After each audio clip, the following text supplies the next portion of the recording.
ನನ್ನೆಲ್ಲ ಆತ್ಮೀಯರೇ, ನಾವಿಂದು ಲಲಿತಾ ಸಹಸ್ರನಾಮದ 22ನೇ ನಾಮವಾಗಿರ್ತಕ್ಕಂತಹ ತಾಟಂಕ ಯುಗಲೀಭೂತ ತಪನೋಡುಪಮಂಡಲ ಎಂಬಂತಹ ನಾಮದ ಭಾವಾರ್ಥವನ್ನು ತಿಳಿದುಕೊಳ್ಳೋಣ.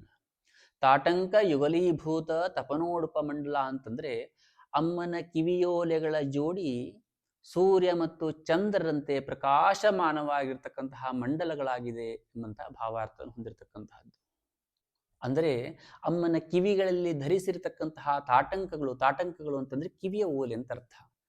ಒಂದರಲ್ಲಿ ಸೂರ್ಯ ತತ್ವವನ್ನ, ಮತ್ತೊಂದರಲ್ಲಿ ಚಂದ್ರ ತತ್ವವನ್ನ ಹೊಂದಿರತಕ್ಕಂತಹದ್ದು. ಇದು ಕೇವಲ ಆಭರಣಗಳಲ್ಲ, ಅವು ಸೃಷ್ಟಿಯ ಎರಡು ಮಹಾಶಕ್ತಿಗಳು. ಸೂರ್ಯ ಮತ್ತು ಚಂದ್ರ ಬ್ರಹ್ಮಾಂಡದ ಉಸಿರು. ಸೂರ್ಯ ಅಂತಂದ್ರೆ ತಪನ ಅಂತಂದ್ರೆ ದಹಿಸುವುದು, ತೇಜಸ್ಸು, ಕ್ರಿಯಾಶಕ್ತಿ, ರಾಜಸಗುಣ, ಪಿತೃತತ್ವ, ಅಗ್ನಿ ಮತ್ತು ಉಷ್ಣತೆ ಮತ್ತು ಪ್ರಾಣಶಕ್ತಿಗಳ ಸಂಕೇತವಾಗಿರತಕ್ಕಂತಹದ್ದು. ಚಂದ್ರ ಅಂತಂದ್ರೆ ಉಡುಪು, ಶಾಂತಿ, ಶೀತಲತೆ, ಮನಸ್ಸು ಮತ್ತು ಸೋಮತತ್ವ, ಅಮೃತ, ರಸ, ಭಕ್ತಿಗಳ ಸಂಕೇತವಾಗಿರ್ತಕ್ಕಂತಹದ್ದು. ಲಲಿತಾಂಬೆಯ ಕಿವಿಗಳಲ್ಲಿ ಈ ಎರಡು ಸಮಬಲದಿಂದ ಪ್ರಕಾಶಿಸ್ತಾ ಇದೆ ಅಂತಂದ್ರೆ ಅವಳಲ್ಲಿ ಕ್ರಿಯೆ ಮತ್ತು ಶಾಂತಿ, ತಪಸ್ಸು ಮತ್ತು ಕೃಪೆ, ಶಕ್ತಿ ಮತ್ತು ಸೌಮ್ಯತೆ ಎಲ್ಲವೂ ಸಮನ್ವಯವಾಗಿದೆ ಎಂಬಂತಹ ಒಂದು ಸಂದೇಶವನ್ನು ಕೊಡ್ತಾ ಇರತಕ್ಕಂತಹದ್ದು. ಯೋಗಶಾಸ್ತ್ರದಲ್ಲಿ ಸೂರ್ಯನಾಡಿ ಅಂತಂದ್ರೆ ಪಿಂಗಲ, ಚಂದ್ರನಾಡಿ ಅಂತಂದ್ರೆ ಇಡ. ಈ ಎರಡೂ ನಾಡಿಗಳು ಸಮತೋಲಗೊಂಡಾಗ ಮಾತ್ರ ಸುಷುಮ್ನಾ ನಾಡಿ ಹೇಳುವಂಥದ್ದು ಜಾಗೃತವಾಗುವಂತಹದ್ದು. ಲಲಿತಾಂಬೆ ಸೂರ್ಯ ಚಂದ್ರ ತತ್ವಗಳನ್ನು ಸಮನ್ವಯಗೊಳಿಸಿದ ಪರಾಶಕ್ತಿ. ಸಾಧಕನೊಳಗೆ ಇಡ ಮತ್ತು ಪಿಂಗಳ ಸಮತೋಲನಕ್ಕೆ ಪ್ರೇರಣೆಯನ್ನ ನೀಡ್ತಾ ಇರತಕ್ಕಂತಹ ಮಹಾದೇವಿ ಎಂಬಂತಹ ಭಾವಾರ್ಥವನ್ನು ಕೊಡತಕ್ಕಂತಹದ್ದು.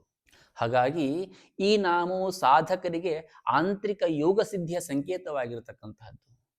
ಶ್ರೀವಿದ್ಯಾ ತಾಂತ್ರಿಕ ದೃಷ್ಟಿಯಲ್ಲಿ ಇದನ್ನು ನೋಡಿದಾಗ ಶ್ರೀವಿದ್ಯೆಯಲ್ಲಿ ಸೂರ್ಯ ಅಂತಂದ್ರೆ ಶಿವತತ್ವವನ್ನು ಸೂಚಿಸುವಂತಹದ್ದು, ಚಂದ್ರ ಅಂತಂದ್ರೆ ಶಕ್ತಿ ತತ್ವವನ್ನು ಸೂಚಿಸ್ತಕ್ಕಂತಹದ್ದು.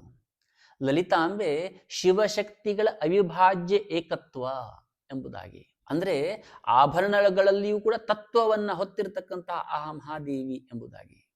ಅವಳ ತಾಟಂಕಗಳು ಶಿವಶಕ್ತಿ ಮಿಲನದ ದರ್ಶನವಾಗಿರತಕ್ಕಂತಹದ್ದು. ಕುಂಡಲಿನಿ ಶಕ್ತಿ ಕಿವಿಗಳ ಮೂಲಕ ಶಬ್ದ ರೂಪದಲ್ಲಿ ಪ್ರಕಟವಾಗತಕ್ಕಂತಹ ಸಂಕೇತವಾಗಿರ್ತಕ್ಕಂತಹದ್ದು. ಇಲ್ಲಿ ಕಿವಿ ಅಂತಂದರೆ ಶಬ್ದಗ್ರಹಣ ಎಂಬುದಾಗಿ, ನಾದಬ್ರಹ್ಮದ ಅನುಭವವನ್ನು ಹೊಂದುವಂತಹ ಒಂದು ದ್ವಾರವಾಗಿರ್ತಕ್ಕಂತಹದ್ದು. ಲಲಿತಾಂಬಿಯ ಕಿವಿಗಳಲ್ಲಿ ಸೂರ್ಯ ಮತ್ತು ಚಂದ್ರ ಮಂಡಲಗಳಿರುವಂತಹದ್ದು. ಸಕಲ ಮಂತ್ರಗಳು, ವೇದಗಳು, ಆಗಮಗಳು ಅವುಗಳಿಂದಲೇ ಜನಿಸಿರತಕ್ಕಂತಹದ್ದು ಎಂಬ ತತ್ವವನ್ನು ಸೂಚಿಸ್ತಾ ಇರತಕ್ಕಂತಹದ್ದು. ಭಕ್ತನ ಜೀವನದಲ್ಲಿ ಈ ನಾಮದ ಪರಿಣಾಮ ಯಾವ ರೀತಿ ಆಗ್ತದೆ ಅಂತಂತ ಕೇಳಿದ್ರೆ, ನಾಮವನ್ನು ಭಕ್ತಿಯಿಂದ ಜಪಿಸಿದಾಗ ಮನಸ್ಸಿನಲ್ಲಿ ಅಶಾಂತಿ ಹೇಳುವಂಥದ್ದು ಕಡಿಮೆ ಆಗುವಂತಹದ್ದು, ಅತಿಯಾದ ಉಗ್ರತೆ ಅಥವಾ ದುರ್ಬಲತೆ ಹೇಳುವಂಥದ್ದು ಸಮತೋಲನಗೊಳ್ಳುವಂತಹದ್ದು, ಮನೋವಿಕಾರ ಮತ್ತು ಭಯ ಆತಂಕ ಹೇಳುವಂಥದ್ದು ಶಮನವಾಗುವಂತಹದ್ದು, ಧ್ಯಾನದಲ್ಲಿ ಸ್ಥಿರತೆ ಹೇಳುವಂಥದ್ದು ಪ್ರಾಪ್ತವಾಗುವಂತಹದ್ದು, ಎಲ್ಲಕ್ಕಿಂತ ಮುಖ್ಯವಾಗಿ ಗುರುಕೃಪೆ ಹೇಳುವಂಥದ್ದು ಅತಿ ಸುಲಭವಾಗಿ ಲಭಿಸುವಂತಹದ್ದು. ಸೂರ್ಯ ಚಂದ್ರ ಸಮತೋಲನ ಹೊಂದಿ ಸಾಧಕನು ಅಂತರಂಗದಲ್ಲಿ ಲಲಿತಾದೇವಿಯ ಸಾನ್ನಿಧ್ಯವನ್ನು ಅನುಭವಿಸುವಂತಹದ್ದು. ಪೌರಾಣಿಕ ಭಾವನೆಯಲ್ಲಿ ಈ ನಾಮವನ್ನು ನೋಡಿದರೆ ದೇವತೆಗಳು ಲಲಿತಾಂಬೆಯನ್ನು ವರ್ಣಿಸುವಾಗ ಅವಳ ಕಿವಿಯೋಲೆಗಳ ಪ್ರಕಾಶದಿಂದಲೇ ಸೂರ್ಯನು ತನ್ನ ತೇಜಸ್ಸನ್ನು ಮತ್ತು ಚಂದ್ರನು ತನ್ನ ಶೀತಲತೆಯನ್ನು ಪಡೆದಿರ್ತಾನೆ ಎಂಬುದಾಗಿ ವರ್ಣಿಸುವಂತಹದ್ದು. ಅಂದ್ರೆ ಸೂರ್ಯ ಚಂದ್ರರು ಅಮ್ಮನ ಆಭರಣಗಳ ಮುಂದೆ ಏನೂ ಅಲ್ಲ ಎಂಬಂತಹ ಒಂದು ತತ್ವವನ್ನು ಕೂಡ ಇದು ಕೊಡ್ತಾ ಇರತಕ್ಕಂತಹದ್ದು. ಕೊನೆಯದಾಗಿ ಈ ನಾಮಗಳು ನಮಗೆ ಹೇಳುವುದೇನಂತಂದ್ರೆ, ಜೀವನದಲ್ಲಿ ಕೇವಲ ತಪಸ್ಸು ಸಾಕಾಗುವುದಿಲ್ಲ, ಕೇವಲ ಭಾವನೆಗಳು ಕೂಡ ಸಾಕಾಗುವುದಿಲ್ಲ, ಕೇವಲ ಉಷ್ಣತೆಯೂ ಸಾಕಾಗುವುದಿಲ್ಲ, ಮತ್ತು ಕೇವಲ ಶೀತಲತೆಯೂ ಕೂಡ ಸಾಕಾಗುವುದಿಲ್ಲ. ಕ್ರಿಯೆ ಮತ್ತು ವಿಶ್ರಾಂತಿ, ಜ್ಞಾನ ಮತ್ತು ಭಕ್ತಿ ಇವುಗಳ ಸಮತೋಲನವೇ ಲಲಿತಾಂಬೆಯ ದರ್ಶನ ಎಂಬಂತಹದ್ದನ್ನು ಈ ನಾಮ ಸೂಚಿಸುವಂತಹದ್ದು. ಇದನ್ನು ಉದಾಹರಣಾರ್ಥವಾಗಿ ಒಂದು ಕಥೆಯ ಸ್ವರೂಪದಲ್ಲಿ ನಾವು ನೋಡೋದಾದ್ರೆ, ಹಿಮಾಲಯದ ತಪ್ಪಲಿನ ಪ್ರದೇಶದಲ್ಲಿ ಒಂದು ಗ್ರಾಮ ಇತ್ತು. ಅಲ್ಲಿ ಸೂರ್ಯ ಶರ್ಮ ಹೇಳುವಂತಹ ಒಬ್ಬ ಬ್ರಾಹ್ಮಣ ಇದ್ದ. ಆತ ಸದಾ ಕಠೋರವಾಗಿರುತ್ತಿದ್ದ, ಬಹಳ ಸಿಟ್ಟು ಬರ್ತಾ ಇದ್ದು, ವೇದವನ್ನು ಓದಿದವನಾಗಿದ್ದ, ಜ್ಞಾನವಿತ್ತು, ಶಾಸ್ತ್ರಗಳನ್ನು ಓದುವವನಾಗಿದ್ದ. ಆದರೂ ಕೂಡ ಬಹುವಾಗಿ ಸಿಟ್ಟು ಬರ್ತಾ ಇತ್ತು ಅವನಿಗೆ. ಅವನ ಹೃದಯ ಹೇಳುವಂಥದ್ದು ಕಠೋರದಿಂದ ತುಂಬಿತ್ತು. ಆದ್ರೆ ಸದಾ ಕಾಲವೂ ಕೂಡ ತಪಸ್ಸನ್ನು ಆಚರಣೆ ಮಾಡ್ತಾ ಇದ್ದ. ಸಿಟ್ಟು ಕೂಡ ಇತ್ತು, ಆದ್ರೆ ತಪಸ್ಸು, ನಿಯಮ, ಉಪವಾಸ ಇವೆಲ್ಲವುಗಳನ್ನು ಕೂಡ ನಿರಂತರವಾಗಿ ಮಾಡ್ತಾ ಇದ್ದ. ಆದರೂ ಕೂಡ ಹೃದಯದಲ್ಲಿ ಸ್ವಲ್ಪವೂ ಕೂಡ ವಿನಮ್ರತೆ ಹೇಳುವಂಥದ್ದಾಗಲಿ ಅಥವಾ ಸೌಮ್ಯತೆ ಹೇಳುವಂಥದ್ದಾಗಲಿ ಇರಲಿಲ್ಲ. ಅವನ ಹೆಂಡತಿ ಸೋಮ ಎಂಬುದಾಗಿ ಸಂಪೂರ್ಣ ಅವನಿಗೆ ವಿರುದ್ಧವಾಗಿರ್ತಕ್ಕಂಥವಳು. ಅಂದ್ರೆ ಅವಳು ಭಕ್ತಿಯ ಮೂರ್ತಿಯಂತೆ ಇದ್ದಂಥವಳು, ಮೃದುವಾದಂತಹ ಹೃದಯ, ಕಣ್ಣಲ್ಲಿ ಕರುಣೆ. ಆದರೆ ಅವಳಲ್ಲಿ ತಪಸ್ಸಿನ ಶಕ್ತಿ ಕಡಿಮೆ ಇತ್ತು, ತಪಸ್ಸನ್ನು ಹೆಚ್ಚಾಗಿ ಮಾಡ್ತಾ ಇರಲಿಲ್ಲ. ಮನೆ, ದೇವರು, ಸೇವೆ ಇದಕ್ಕಷ್ಟೇ ಅವಳ ಜೀವನ ಹೇಳುವಂಥದ್ದು ಸೀಮಿತವಾಗಿತ್ತು. ಮನೆ, ದೇವರ ಸೇವೆ ಇದಕ್ಕಷ್ಟೇ ಸೀಮಿತವಾಗಿತ್ತು ಹೊರತುಪಡಿಸಿ ಅವಳು ತಪಸ್ಸನ್ನು ಆಚರಣೆ ಮಾಡುವಂತಹದ್ದು ಅಥವಾ ಉಪವಾಸ ಇತ್ಯಾದಿಗಳನ್ನು ಮಾಡುವಂತಹದ್ದು ಇದ್ಯಾವುದು ಕೂಡ ಆಕೆ ಮಾಡ್ತಾ ಇರಲಿಲ್ಲ. ಒಂದು ದಿನ ಆ ಹಿಮಾಲಯದ ಪರ್ವತದ ತಪ್ಪಲಿನಲ್ಲಿ ಒಬ್ಬ ಮಹಾತ್ಮರು ಬಂದರು. ಬಂದಂತಹವರು ಆ ದಂಪತಿಗಳ ಜೀವನದ ಶೈಲಿಯನ್ನು ನೋಡ್ತಾರೆ. ಜೀವನದ ಶೈಲಿಯನ್ನು ನೋಡಿ ಅವರು ನಗುತ್ತಾ ಹೇಳ್ತಾರೆ, ನೀವಿಬ್ಬರು ಅರ್ಧ ಅರ್ಧರು. ಒಬ್ಬರಲ್ಲಿ ಸೂರ್ಯ ಮತ್ತು ಮತ್ತೊಬ್ಬರಲ್ಲಿ ಚಂದ್ರ ಮಾತ್ರ ಕಾಣಿಸ್ತಾ ಇದ್ದೀರಿ. ಆದರೆ ಲಲಿತಾಂಬೆ ಎರಡನ್ನು ಒಂದಾಗಿ ಧರಿಸಿರುತ್ತಾಳೆ ಎಂಬುದಾಗಿ ಹೇಳ್ತಾರೆ ಅವರು. ಆ ಮಾತನ್ನು ಕೇಳಿದಂತಹ ಸೂರ್ಯ ಶರ್ಮರು ಶಾಸ್ತ್ರಾಧ್ಯಯನ ಮಾಡಿದ್ದರೂ ಸಹ ಅವರಿಗೆ ಅರ್ಥವೇ ಆಗಲಿಲ್ಲ.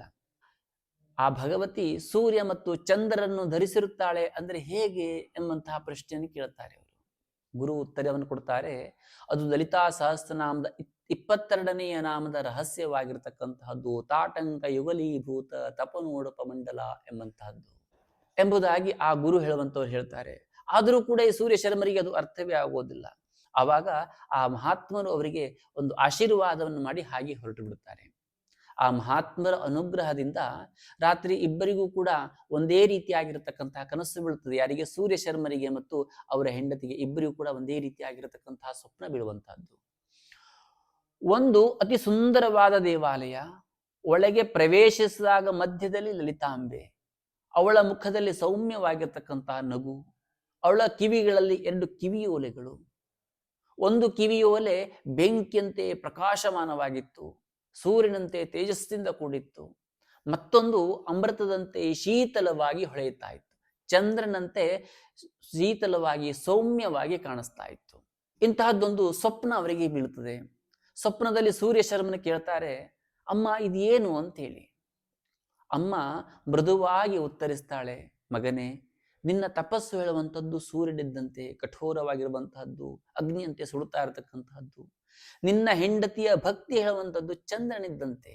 ಇವು ಬೇರೆ ಬೇರೆ ಅಲ್ಲ, ಒಂದಾಗಬೇಕು ಎಂಬುದಾಗಿ ಹೇಳ್ತಾಳೆ. ಅಷ್ಟೇ ಅಲ್ಲದೆ ಆ ಜಗನ್ಮಾತೆ ಮುಂದುವರೆದು ಹೇಳ್ತಾಳೆ, ನಾನು ನನ್ನ ಕಿವಿಗಳಲ್ಲಿ ಸೂರ್ಯ ಚಂದ್ರನನ್ನು ಧರಿಸಿದ್ದೇನೆ. ಏಕೆಂದರೆ ಸೃಷ್ಟಿಗೆ ಉಷ್ಣವೂ ಬೇಕು, ಶೀತಲತೆಯೂ ಬೇಕು, ಜೀವಕ್ಕೆ ಶಕ್ತಿಯೂ ಬೇಕು, ಹಾಗೆ ಕೃಪೆಯೂ ಕೂಡ ಬೇಕಾಗುವಂತಹದ್ದು. ಹಾಗಾಗಿ ನಾವು ಅರ್ಧ ನಾರೀಶ್ವರ ಪೂಜೆಯನ್ನು ಮಾಡುವಂತಹ ಸಂಪ್ರದಾಯ ಬಂದಿರತಕ್ಕಂತಹದ್ದು. ನಮ್ಮೊಳಗೆ ಕೂಡ ಶಿವಶಕ್ತಿ ಎರಡೂ ಕೂಡ ಇದ್ದಾರೆ ಎಂಬಂತಹ ಒಂದು ಕಲ್ಪನೆಯಿಂದಾಗಿ ಈ ರೀತಿ ಆಯಿತು. ಈ ರೀತಿಯಾಗಿರ್ತಕ್ಕಂತಹ ಸ್ವಪ್ನ ಹೇಳುವಂತಹದ್ದು ಬಿತ್ತು. ಇಬ್ಬರಿಗೂ ಒಂದೇ ರೀತಿಯಾಗಿರ್ತಕ್ಕಂತಹ ಸ್ವಪ್ನ ಬಿದ್ದಿರ್ತಕ್ಕಂತಹದ್ದು. ಬೆಳಿಗ್ಗೆ ಇಬ್ಬರು ಎಚ್ಚರವಾದರು. ಸೂರ್ಯನ ಶರ್ಮರ ಹೃದಯದಲ್ಲಿ ದೊಡ್ಡ ಬದಲಾವಣೆ ಆಯಿತು. ಅವನು ಮೊದಲ ಬಾರಿಗೆ ಹೆಂಡತಿಯ ಕೇಳಿದು, ಸೋಮ, ಮೊದಲ ಬಾರಿಗೆ ತಪಸ್ಸಿನ ಮಹತ್ವವನ್ನು ಅರಿತುಕೊಂಡೆ ಎಂಬುದಾಗಿ ಹೇಳ್ತಾನೆ. ಅದ ನಂತರದಲ್ಲಿ ಅವರ ಜೀವನದಲ್ಲಿ ತಪಸ್ಸು ಕಠೋರವಾಗಿರಲಿಲ್ಲ, ಭಕ್ತಿ ದುರ್ಬಲವಾಗಿಯೂ ಕೂಡ ಇರಲಿಲ್ಲ. ಎರಡೂ ಕೂಡ ಸಮತೋಲನಗೊಂಡಂತೆ ಇತ್ತು. ಗುರು ಮತ್ತೆ ಬಂದಾಗ ಸೂರ್ಯ ಶರ್ಮ ನಮ್ರವಾಗಿ ಹೇಳ್ತಾರೆ, ಗುರುವೇ, ಈಗ ನನಗೆ ಆ ನಾಮದ ಅರ್ಥ ಹೇಳುವಂಥದ್ದು ತಿಳಿಯಿತು ನಿಮ್ಮ ಅನುಗ್ರಹದಿಂದ ಎಂಬುದಾಗಿ. ಆಗ ಗುರು ನಗ್ತಾ ಹೇಳ್ತಾರೆ, ಅದೇ ಲಲಿತಾಂಬೆಯ ಕೃಪೆಯಾಗಿರ್ತಕ್ಕಂತಹದ್ದು. ಅವಳು ತನ್ನ ಕಿವಿಯಲ್ಲಿ ಸೂರ್ಯ ಚಂದ್ರನನ್ನು ಧರಿಸಿ ನಮಗೆ ಜೀವನದ ಮಾರ್ಗದರ್ಶನವನ್ನು ತೋರಿಸ್ತಾ ಇದ್ದಂತಹವಳು. ಅಂದರೆ ಈ ಕಥೆಯ ಒಳಗಿನ ಸಂದೇಶ ಏನು ಅಂತ ಕೇಳಿದರೆ, ತಾಟಂಕ ಯುಗಲೀಭೂತ ತಪನೋಡುಪ ಮಂಡಲ ಎಂದಂದ್ರೆ ಕಠೋರತೆ ಮಾತ್ರ ದೇವಿಯಲ್ಲ, ಮೃದುತ್ವ ಮಾತ್ರವೂ ಪೂರ್ಣವಲ್ಲ.